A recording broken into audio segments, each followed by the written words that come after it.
This program is presented by Birch Gold Group, the precious metal IRA specialists.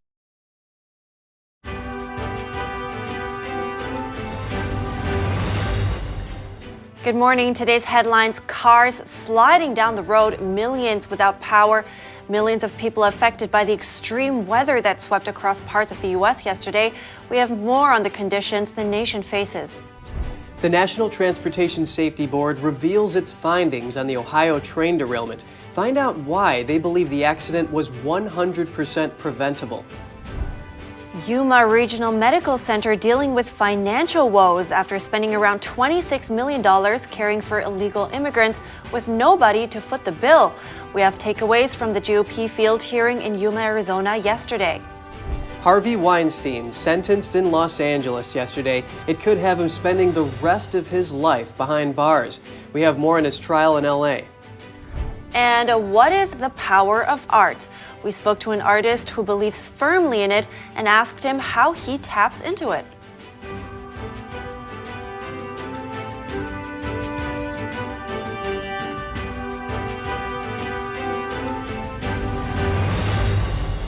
Good morning. Welcome to NTD. I'm Kevin Hogan. Good morning. I'm Evelyn Lee. It's finally Friday. Today is February 24th, but that's all the good news we have, at least for now.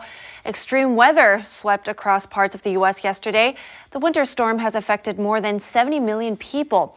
It knocked out power for almost 1 million homes and businesses and left at least one person dead. Here's more on the storm sprawling across the nation. A series of brutal winter storms continued to stretch across the U.S. on Thursday,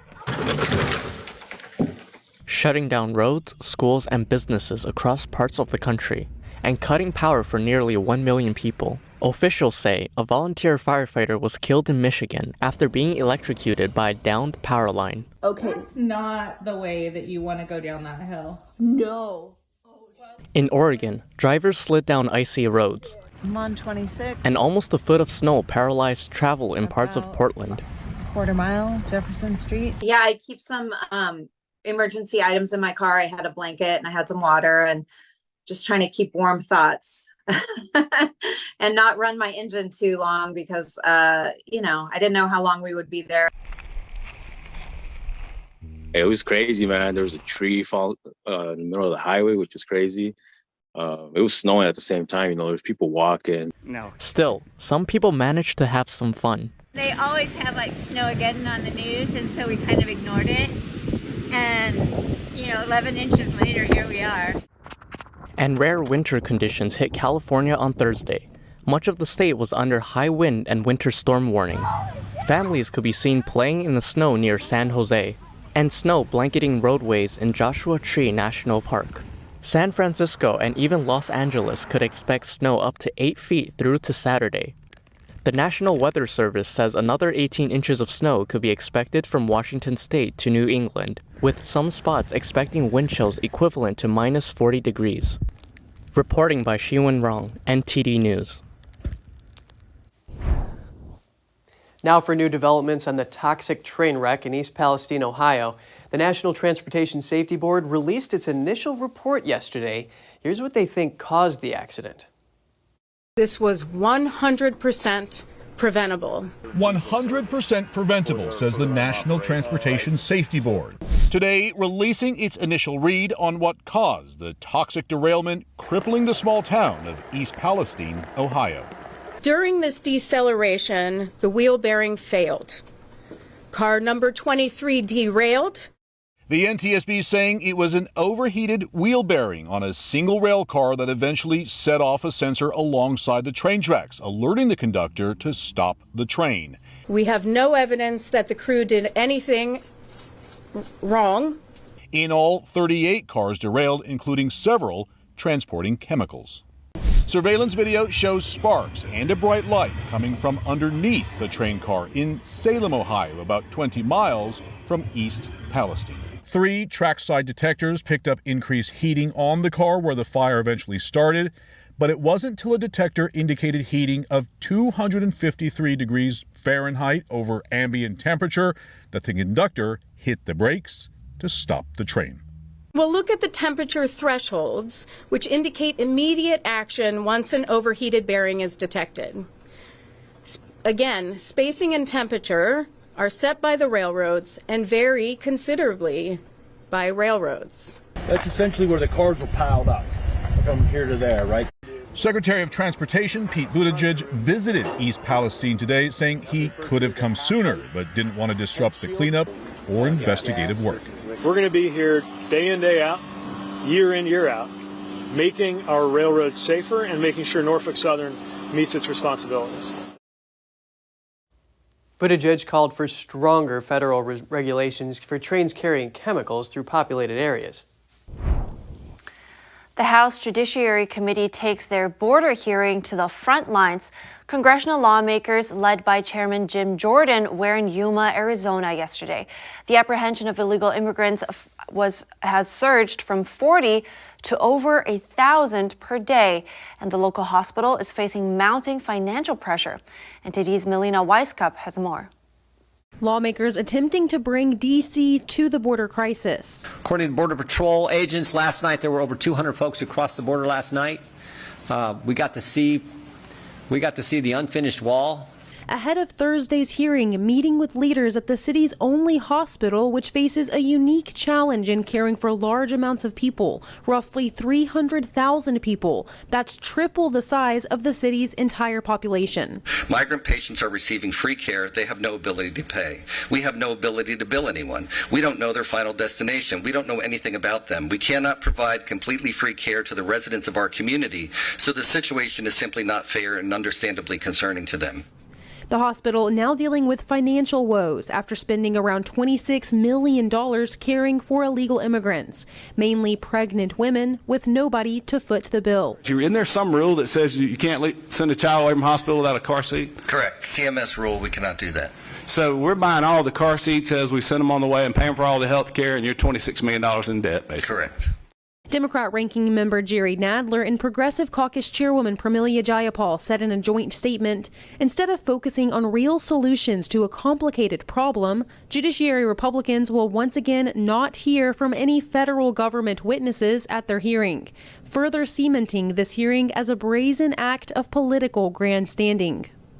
Democrats dismiss the experiences of these real people that we've had a chance to visit with the last 24 hours, people affected by the Biden border crisis, and Democrats seem to believe that solutions can only come from bureaucrats in Washington. We actually think they come from the American people. Democrat leader Hakeem Jeffries was in Laredo, Texas last week, a day after McCarthy's border trip. The Democrats say they plan to take their own trip to the border next month. The hearing in Yuma comes as some in the GOP push to impeach DHS Secretary Mayorkas. Has Secretary Mayorkas ever lied to you? Yes. And what was the substance of that lie? To specifically address, quote unquote, 9 of the 11 Yuma gaps. And how many of those gaps have been addressed? To date so far, none. Chairman Jordan and Speaker McCarthy have so far refrained from laying out plans for an official impeachment trial. Melina Weisskopf, NTD News. A prominent progressive Democrat is throwing her hat into the presidential ring again. Marianne Williamson confirmed in an interview yesterday she will be running for the Oval Office in 2024. Williamson ran in 2020 and dropped out of the race early. She endorsed Bernie Sanders after dropping out. The self-help author says she plans to launch her campaign officially in Washington on March 4th. The Democrat is the first in her party to confirm a 2024 presidential run. This could put Williamson in a primary against President Biden if he decides to run for re-election. Biden still hasn't made a formal announcement, but is widely expected to soon. And speaking of presidential primary debates, the Republican National Committee is planning its first in Milwaukee. That's going to be in August during its summer meeting.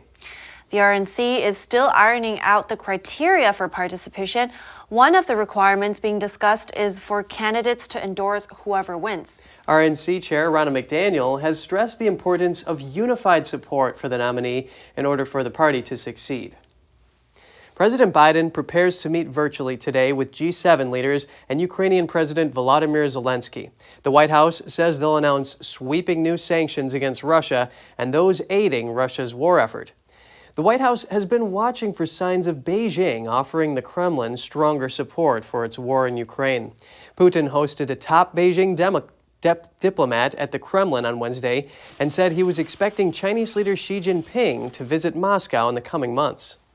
The United States will implement sweeping sanctions against key sectors that generate revenue for Putin, go after more Russian banks, Russia's defense and technology industry, and actors in third-party countries that are attempting to backfill and evade our sanctions. And White House National Security Advisor Jake Sullivan announced new aid for Ukraine yesterday. He says the U.S. will provide an additional $2 billion in security assistance. Sullivan was also asked about Ukraine's request for F-16 fighter jets. He says from the White House's perspective, it's a question for the long-term defense of Ukraine. And coming up, Harvey Weinstein sentenced to 16 more years in prison. That's in addition to the 23 years he's already serving. We have more on his trial in Los Angeles yesterday. And Canada's federal government has a warning about one of the country's domestic banks. They say it could have ties to the Chinese regime and poses a national security concern. Get the details in just a moment on NTD Good Morning.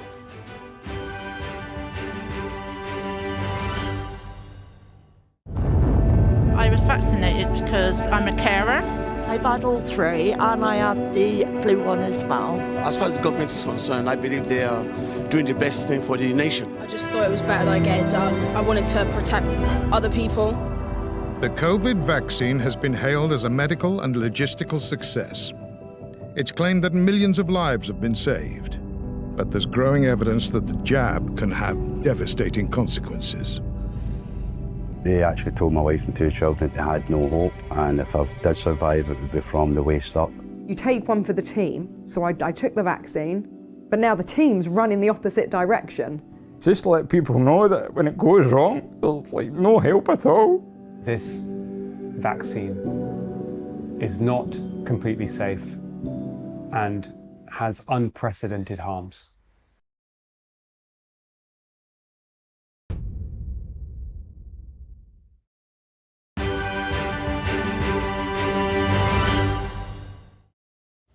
Welcome back. A Los Angeles judge sentenced Harvey Weinstein to 16 more years in prison yesterday. A jury convicted him on sexual assault charges. The charges stemmed from an assault on a former model and actress in 2013. The woman was identified in court as Jane Doe 1. Weinstein insisted he didn't know her and that she was making it up to get money.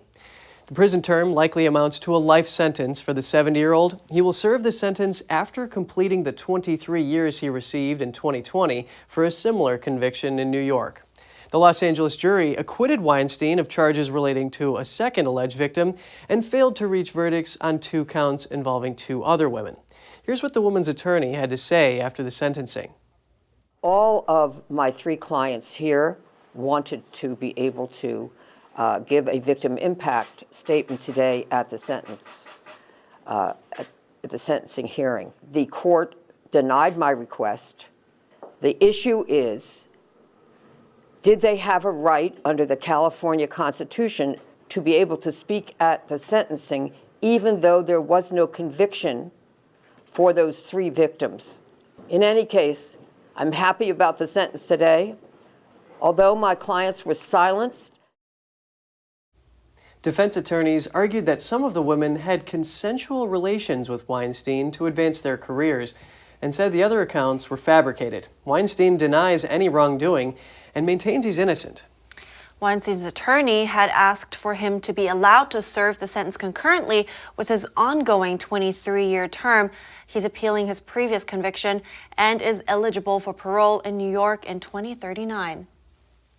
The U.S. Virgin Islands opened a lawsuit against JPMorgan Chase yesterday.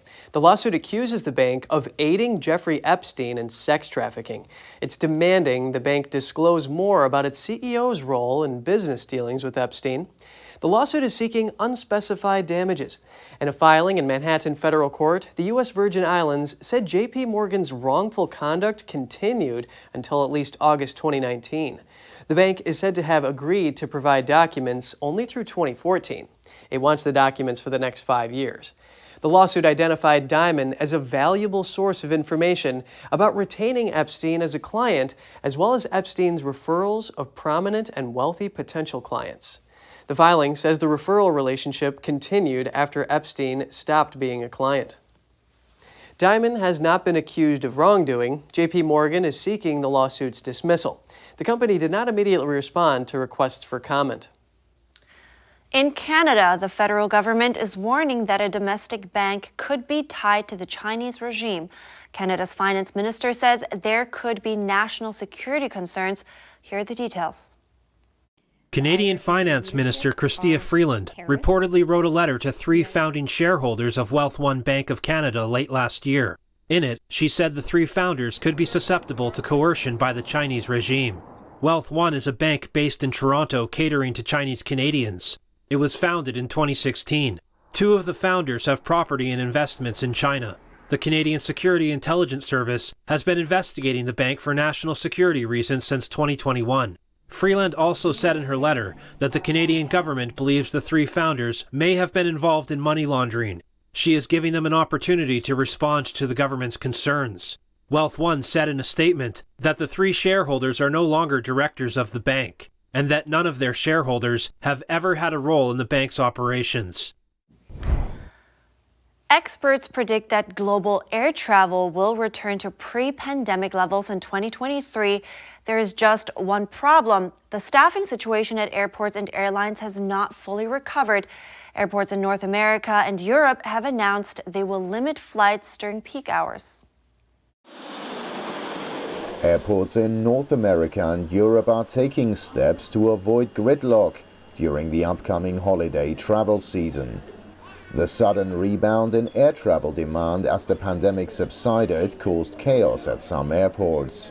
Despite extensive planning and hiring this year, some airlines and airports are still wrestling with industry staff shortages, including baggage handlers. Some are also dealing with labor disputes. That includes expected strikes in the coming weeks for the UK border force, as well as disruptions in France and Germany from strike action. Germany's Lufthansa said it has cut summer flights by an unspecified amount due to shortages of personnel, like ground handlers, at airports in Frankfurt and Munich. In Britain, Heathrow Airport confirmed ad hoc flights would not be added to peak scheduling times during the summer.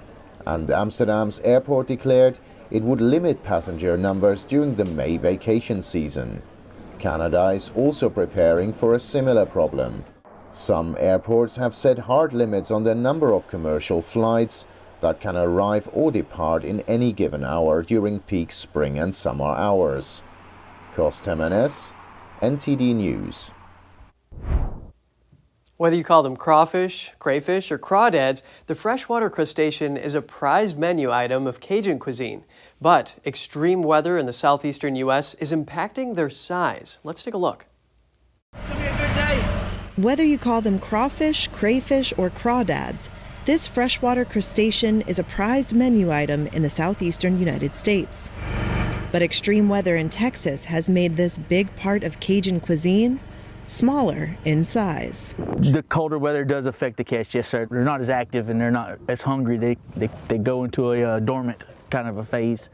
John Reyes, a crawfish farmer in Winnie, Texas, says a rare Arctic cold front that swept through the state last year is impacting his harvest. Well, at this field right here is 100 acres, and I've got about 775 traps in it. And 3 weeks ago, I was catching 2 sacks out of it. A week ago, I was catching 4 sacks out of it, and then today, since it's right after that freeze, I don't expect to catch any more than 3 or 4 sacks. In December, temperatures in Winnie dropped to below freezing, which can make crawfish lethargic, meaning they don't eat and don't grow. What normally doesn't freeze is the coast. Usually, if you look back at climate records, about every 10 to 12 years, we'll get a freeze at the coast. We've had 2 major freezes that have been prolonged for days in 2 years apart. And that is completely unusual. So it's not just disrupting crawfish, it's disrupting the red drum production, hybrid striped bass production, all these aquaculture species that are growing down there. Farmers like Reyes get an early start each year due to high demand as events like the Super Bowl and Mardi Gras kick off the crawfish season. At the Crawfish Cafe in Houston, customer Shanisha Brooks detected the disparity. The only difference I would say is like the size. So like right now they're pretty small, but like in the later part of the season they're going to be really big. Fishermen are also hoping for a change because smaller crawfish means working harder for less. Up next, what is the power of art? We spoke to an artist who believes firmly in it and asked him how he taps into it. Find out more in just a minute.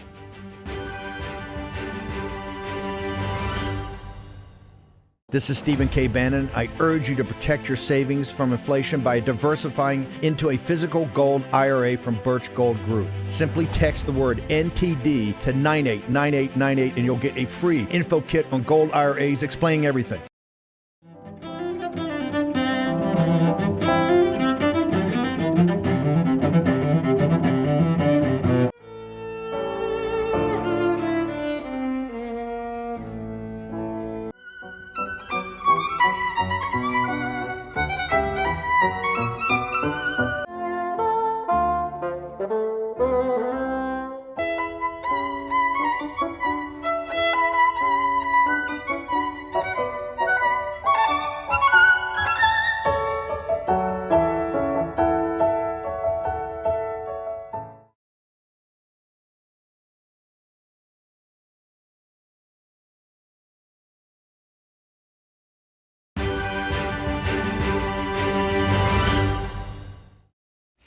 Welcome back. Have you ever thought about the power of a good piece of artwork? We spoke to an artist who told us why he thinks it's important for an artist to paint with the right intentions and why he always tries to stay fully aware of his feelings and thoughts while finishing a piece of art. Looking at this artwork, one would never think that the artist was once an atheist. Every piece now has a heavenly theme. There are sometimes beautiful scene. They just come into my mind, and I want to bring them into the real life. The artist, Loc Mignon, has been drawn to Renaissance artwork ever since he went to high school. Although he didn't believe in a higher power then, the Madonna Lita by Leonardo da Vinci fascinated him, and he's always found something attractive in the beauty of the divine. Now he makes traditional and universal values his inspiration. One of his most famous paintings is called Unmoved. It shows a determined little girl who sits unmoved amid imminent danger. Jung painted her as a symbol of the untapped strength and all-harmonizing benevolence in people if the heart can remain unmoved in life's adversities. I hope my paintings will help people to live compassionate life. Having found faith, he's a firm believer that art has the power to inspire others. And having a calm and compassionate attitude has become the foundation of every one of his creations. The most important thing in art is the spirit. Because when you have many talks, many good talks in your mind, and you make a painting, this painting will improve, will help to improve the other's life. After having discovered the spiritual practice Falun Gong, he's striving to live a virtuous life. He hopes his work can help others find their innate kindness and connection with the divine. The artist says he constantly tries to stay aware of his motivations when painting. But when you think something bad thing, why you making artwork? Yeah, and the painting will give the bad power. It's not just that. He says joy gained from selfishness is very short-lived, and if those thoughts guide him in his paintings, he will soon feel uninspired. I don't create the painting. I think I don't create the painting. The painting comes to me, and I can see the full painting. And for him, he says his belief in the divine is what gives him inspiration. Adventurous photographers travel to far-flung corners of the world to capture incredible moments of Mother Nature. The cream of the crop have been revealed and crowned National Geographic's Pictures of the Year. Take a look at this stunning set of wildlife photographs that National Geographic have crowned 2022's Best of the Best. Photographers the world over submitted works to Nat Geo's Pictures of the Year contest, and the slate of finalists is a medley of amazing landscapes, such as this aerial and seemingly arterial look at a branching California marshland, peeks at Mother Nature at her most serene and most extreme, and revealing looks at both human and animal civilizations and where they impressively and inexplicably intersect. But the overall grand prize winner was an incredible mid-flight moment, capturing a convocation of majestic bald eagles jockeying for prime perch position near an Alaskan shoreline. You can view the full suite of finalists and other submissions by visiting natgeo.com/photocontestwinner. Speaking of artistic statements, is that what this weird giant iron ball found on a Japanese beach is? That was likely one of the many questions on onlookers' minds after the mysterious metal sphere inexplicably washed ashore near Hamamatsu City. Other questions likely included, where did it come from? Is there something inside it? And will it blow up? Well, after examining the object, officials confirmed that the bizarre ball is hollow and doesn't pose a threat, but still couldn't pin down exactly what it is or where it came from. The heavy metal mystery continues. Interesting. The photos, though, I always enjoy looking at them. I think they're amazing. Yeah, National Geographic has some good stuff. I really like the colors, you know, like from the penguins to the white snow and everything. Yeah, I enjoyed that. All right, what a great way to end this program today. The week, in fact. We'd love to hear from you before you go. You can share your thoughts and your story at goodmorning@ntd.com. Shoot us an email if you'd like. Thanks for watching. Have a great weekend. I'm Evelyn Lee. And I'm Kevin Hogan.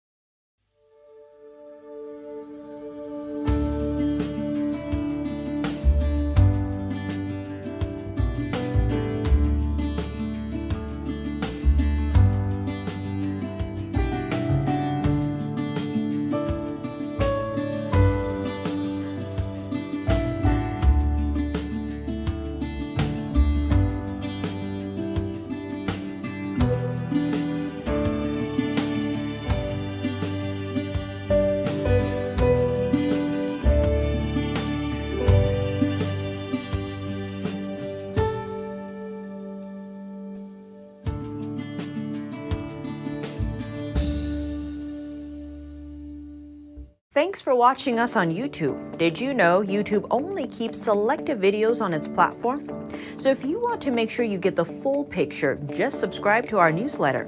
Go to newsletter.ntd.com and sign up. It's free.